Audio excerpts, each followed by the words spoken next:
লিবাসুত তাকওয়া যালিকা খায়র, আল্লাহ ভীরু পোশাক আমরা পরব, খোদা ভীরু পোশাক। একটা জামা উঠেছে, জামাটার নাম ডালিয়া জামা। সব মায়েরা জানে ডালিয়া জামা মানে কি জানেন?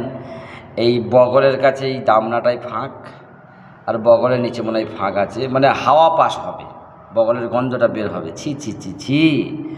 তুমি মুসলমান, তোমার বিবেক মুসলমান, বুদ্ধি মুসলমান, তুমি একটা মুসলমানের সন্তান হয়ে তুমি ওই জামা কি পরে পড়ো?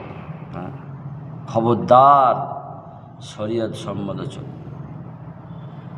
যেই জামাটা লাগবে সবার দিন ধর্মেরই কাজে, সেই জামাটা যায় না পাওয়া সকল নারীর মাঝে।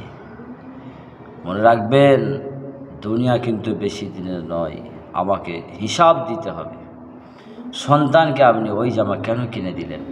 হ্যাঁ, প্রত্যেকটা সন্তান নামাজ পড়তে পারবে, পড়ল না কেন? তার মা তাকে কিছু বলল না। প্রত্যেকটা সন্তান মাথায় কাপড় দিতে পারবে, দিল না কেন?